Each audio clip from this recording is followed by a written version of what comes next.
కర్ణాటక రాష్ట్రం ఉచితాలతో తీవ్ర అప్పుల్లో కూరుకుపోతోంది. ఎంతగా అంటే జస్ట్ ఆ రాష్ట్రంలో అమలు చేస్తున్న 5 గ్యారంటీలకే ఏకంగా 1 ఇయర్‌లో 63,000 కోట్ల అప్పు తీసుకుంది. అది కూడా జస్ట్ ఒక్క సంవత్సరానికి మాత్రమే. ఈ విషయాన్ని కాగ్ వెల్లడించగా దీన్ని సీఎం సిద్ధరామయ్య అసెంబ్లీలో ప్రకటించారు. దీన్ని బట్టి చూసుకుంటే కర్ణాటక గవర్నమెంట్ ఎంతటి దారుణ పరిస్థితుల్లో ఉందో అర్థం చేసుకోవచ్చు. ప్రతి సంవత్సరం కేవలం ఉచితాల కోసమే 60,000 కోట్లను అప్పు చేస్తే ఇక రాష్ట్ర అభివృద్ధికి ఎన్ని అప్పులు చేయాలో తెలియని పరిస్థితి.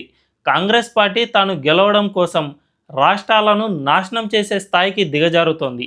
తెలంగాణలోనూ కర్ణాటక కంటే ఒక పథకం ఎక్కువే ఉంది. ఈ విధంగా ఉచితాలను ఇబ్బడి ముబ్బడిగా పంచడం వల్ల రాష్ట్రాలు నాశనం అవుతున్నాయి. ఏకంగా వేల కోట్ల రూపాయలను అప్పుగా తీసుకుని పంచుతూ ఉన్నాయి. దీనివల్ల దివాలా దిశకు చేరుకుంటూ ఉన్నాయి.